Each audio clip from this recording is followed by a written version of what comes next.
Hello, Neil Gaiman. Hello, John Moe. Well, I gotta ask you a couple things because it's an interview. That is the rule. That's how things go. Yeah. You're an incredibly successful British writer, and you live in the upper Midwest of the United States. That's not a question. Here comes the question. Go. What's up with that? Nobody told me about the cold in any ways that I understood. I'd say, yes, we're moving to Minneapolis, and people would say, oh, the Minneapolis area, and they'd say, oh, it's cold out there in the winter. I was from England, a country that still hasn't quite grappled properly with the idea of central heating. And I knew that, I knew what cold was, I thought. Cold was when puddles go hard and snow happens. Yeah. You know, rain comes down in fluffy form. So I thought, oh, I know cold. I didn't know that that was just the beginning of it. I didn't know that that was barely cold, sort of, you know, getting its gloves on, getting up in the morning, going, okay, now I'm ready for the serious work. I didn't know that if you're here long enough, you can walk outside in the morning, take a deep breath, go, hairs in my nose have just frozen. It's below zero. I didn't know that you could do that thing where you go, take a deep breath, and then go, that hurt, minus 28. But you realized, and you've been here for a while now, and so what fascinates you? No, you just have hostages. Hostages? You know, yes. They're no citizens, they're just, it's it's a massive Stockholm syndrome? My beehives are here, my daughter is here, my dogs are here. My dogs are actually here. Dogs are actually here. And so I'm still here. And I love my house, and it's filled with my books, and going anywhere else would be strange. It's the 10th anniversary of American Gods, and I'm not spoiling it for anyone, I hope, but it's sort of about a lot of old gods who are hanging out in the United States. Oh, great. Ruin it for everybody. Spoiler alert, retroactive. I finished reading the title, and that's what I deduced.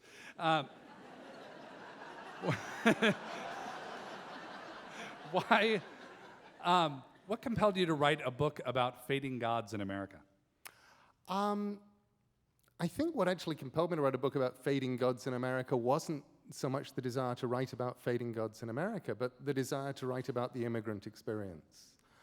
I'd come here from elsewhere, and I kept doing this thing where I'd look around and go, that's kind of weird. And people would go, why? And I'd say, well, that thing where they park the car on the lake every winter. And then they take bets on when it's going to go through the ice.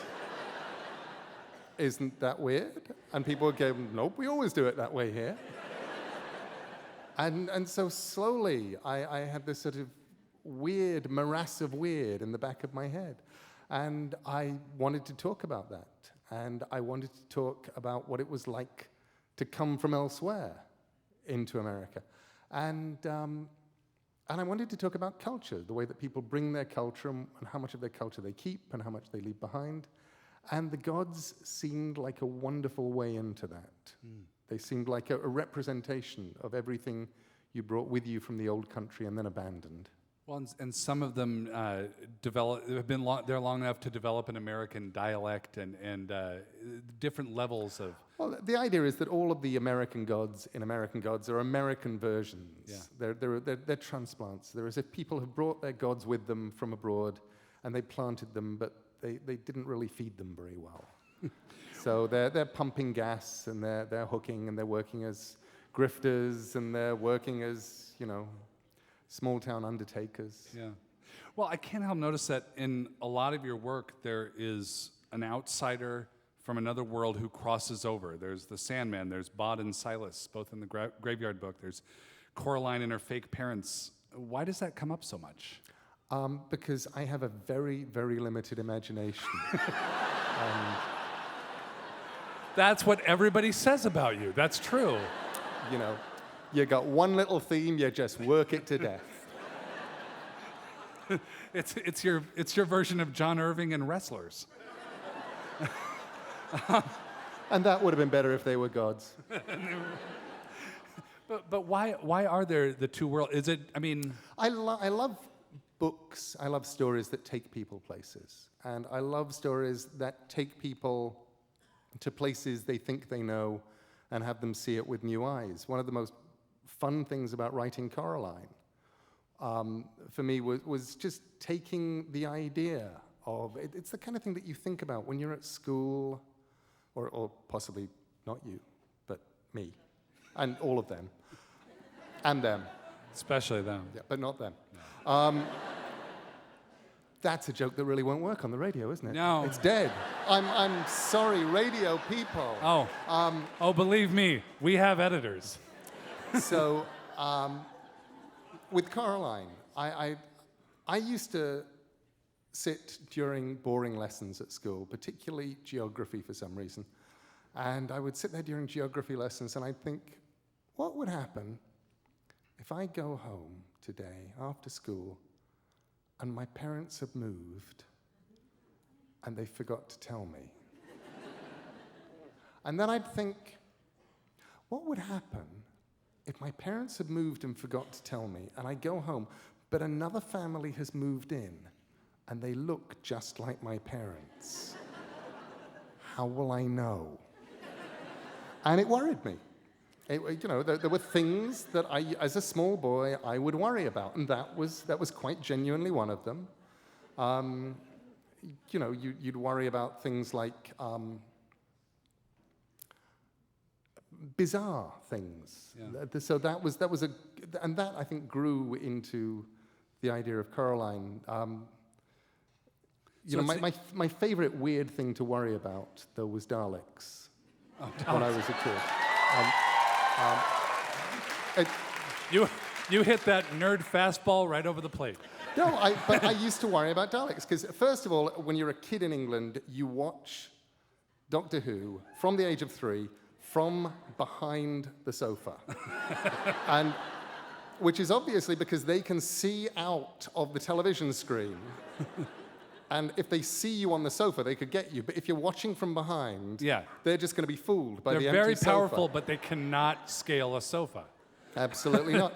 Now, for the benefit of those who weren't immersed in Doctor Who, describe what a Dalek is. A Dalek looks rather like a very large, very bad-tempered pepper pot, covered with bumps. Okay. Mysterious Dalek bumps. And they have a ray gun and a suction cup, so they can kill you or they can unblock your toilet. Good or evil? Absolutely. Okay. But unfortunately, in the entire history of Doctor Who, no toilets have yet been unblocked. It's always exterminated. You're saying the Daleks never choose a career in plumbing? They are evil robots who should turn to the good side and go into plumbing, but no, they are always exterminating. Now I'm imagining a Dalek kind of hunched over the toilet working on it. You're like, oh, Dalek, pull up your pants. Yeah, and you can also imagine these Daleks that just get tired of one comes down and says, "Did you unblock that toilet?" And the other one says, "No, I got sick of it. I just exterminated it." And the job always takes longer than they say it's going to. So it sounds like, I mean, with what you're talking about with Coraline and maybe some of these other American experiences you've had, it's like seeds of ideas that get planted and then take a long time to grow. Oh yeah, and they do. I mean, I'm now sort of used to the idea that I can have something that's sort of a story knocking around in my head for 10, 15, even 20 years before I get round to writing it. Yeah. And it just accumulates moss and little dead creatures and dolls' heads and things that twitch. And how many ideas are in there now? 7. 7? Yeah. And then I'm done. So it's been, 7 more things. No, well, we better move things along. Well, do you, thinking about these characters who are these gods who are kind of getting acclimated slowly, and some of these characters who cross over from one place to another. Do you feel like that yourself? I mean, do you feel like the gods or like Coraline?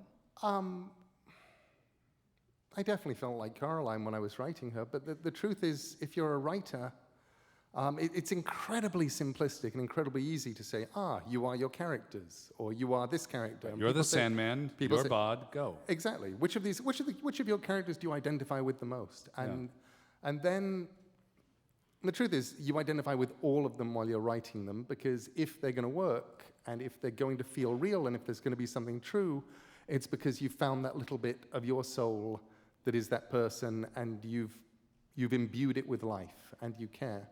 But also, the ones that you really wind up identifying with are the ones that are nothing like you sometimes. Probably the character I identified most with while writing Sandman was Merv Pumpkinhead.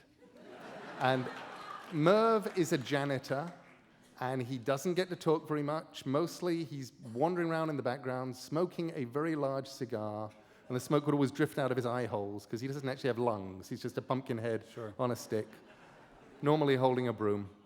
And but he was the only person in the entire story who would sometimes be thinking what I was thinking. I'd have Morpheus, the lead character. His heart would be broken, so he would go out onto a balcony and just gaze out gloomily at the world. And it would rain because he was in control of everything, so it was raining, and this would go on for weeks. And Merv is the one that gets to sort of, clean up the damp and grumble about the fact that, okay, it's okay, but he's up there staring out, but some of us have got to clean up the floods. And I liked that. I liked having one character in there who didn't quite take this as seriously. And probably that was kind of the author looking from above.